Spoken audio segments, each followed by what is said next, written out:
Hello everyone, I hope সবাই ভালো আছেন and FIFA club world cup সবাই এনজয় করতেছেন। এখন এবারের ক্লাব ওয়ার্ল্ড কাপ একটু অন্যতম এবং অন্যরকম। কেন এই কথা বললাম? কারণ হচ্ছে প্রথমবারের মতো ফিফা ক্লাব ওয়ার্ল্ড কাপ অনুষ্ঠিত হচ্ছে, যেটা পরের বার থেকে 4 বছর পর পর অনুষ্ঠিত হবে। সো খুব বেশি এক্সাইটিং। আবার বার্সেলোনা অংশগ্রহণ করে নাই, এটা নিয়ে অনেকে ট্রোল করে বা অনেকে অনেক কিছু বলতে, আসলে ক্রাইটেরিয়া মিলে নাই। এখন আজকে যে ব্যাপার নিয়ে কথা বলবো সেটা হচ্ছে গতকালকে ইন্টার মিয়ামি জয় নিয়ে। অ্যাকচুয়ালি ইন্টার মিয়ামি সবাই বার্গার লিগ বলে মেজর লিগ সকারকে, বা ইন্টার মিয়ামি যে পরিমাণ ফুটবল খেলা আমাদেরকে পুরো সিজন ধরে দেখিয়েছে, তাকে আপনি কোনোভাবে ইউরোপীয় বড় কোনো দলের সাথে তুলনা তো করতে পারবেন না। ইভেন মাঝারি কেন, অনেক ছোট দলের সাথে তুলনা করতে পারবেন না, যদি বড় লিগের কথা বলি আর কি, ইউরোপের টপ লিগগুলার। সো সেক্ষেত্রে গতকালকে তারা, আমি বলবো যে ভাই, মেসির একক পারফরমেন্সের মধ্য দিয়ে পর্তুগিজ জায়ান্ট একটা ক্লাব, পর্তুগিজ লিগের অনেক সেরা একটা ক্লাব, এবং তারা চ্যাম্পিয়ন্স লিগও খেলে, সেরকম একটা ক্লাব হচ্ছে পর্তু, তাদেরকে হারিয়ে দিয়েছে।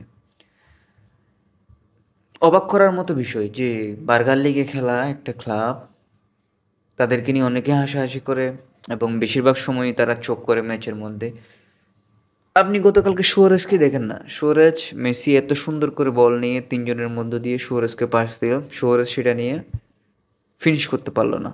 সো এ থেকে তো ক্লাস বোঝা যায় যে মেজর লিগ সকারে, কিংবা জাস্ট যদি আমি ইন্টার মিয়ামির কথাও বলি, তাহলে তাদের খেলা কীরকম হইতে পারে। বাট এট লাস্ট গতকালকে মেসির যে ফ্রি কিক, বাই চোখ জোড়ানো ফ্রি কিক, আপনি যদি ফুটবল ভালোবেসে থাকেন, আপনার ভাই, আপনি মেসি ফ্যান হন আর রোনালদো ফ্যান হন, আপনার এই ফ্রি কিককে আপনার ভালোবাসতেই হবে। এক অসাধারণ ফ্রি কিক, এরকম ফ্রি কিক তো খুব কমই দেখা যায় ফুটবলে। নর্মালি ফুটবলে ফ্রি কিকে গোল বর্তমানে কমই হয়, তার মধ্যে যখন ভাই সেটা মেসির পা থেকে আসে, তাহলে তো অন্যরকম একটা ভালো লাগে কাজ করে, তাই না?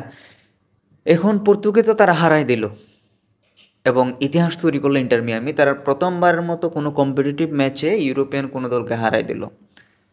এটা বিশাল অর্জন ইন্টার মিয়ামির জন্য, এবং সাথে মেসির এই ফ্রি কিক নিয়ে ভাই, আমরা ফুটবল প্রেমী যারা আছে তাদের অনেক ভালো লাগা কাজ করবে, আই নো। অ্যান্ড এরপরে যেটা ঘটলো সেটা তো আরও বিশ্বাস্য। পিএসজিকে ব্রাজিলিয়ান ক্লাব বোটাফোগো হারিয়ে দিয়েছে। এখন এটা আসলে সম্ভব। চ্যাম্পিয়ন্স লিগ জেতা ক্লাব হচ্ছে পিএসজি, এবারে চ্যাম্পিয়ন্স লিগ তারা অসাধারণ খেলে জিতেছে, কোনো ডাউট নেই সেখানে। বাট দিন শেষে তারা ব্রাজিলিয়ান এক ক্লাবের কাছে পরাজিত। ফুটবলে তো জয় পরাজয় থাকবেই, তবে যেহেতু এটা ব্রাজিলিয়ান একটা ক্লাব, আমি ক্লাবকে ছোটো করে দেখছি না, বাট হচ্ছে পিএসজির যে মার্কেট ভ্যালু, বা তাদের যে পরিমাণ প্লেয়ার প্রোডাকশন, বা তাদের যে পরিমাণ ভালো একটা স্কোয়াড, সেটা নিয়ে তো মিনিমাম কয়েকটা গোল দেওয়ার কথা, বাট হইল না। কারণ ফুটবল হইলো ভাই মোমেন্টামের খেলা, 90 মিনিট যে ভালো খেলবে সেই জিতবে। বোটাফোগো পিএসজি চেয়ে ভালো খেলছে না, বাট তারা গোল পাইছে অবশেষে, 3 পয়েন্ট নিয়ে মাঠ সারছে। এই হচ্ছে ব্যাপার। অন্যদিকে ইন্টার মিয়ামি তো ইতিহাস তৈরি করে ফেললো, এবং মেসি, রোনালদো, এই দুজন এই বয়সে এসে কী দেখাইতেছে এসব? এটা কি ঠিক?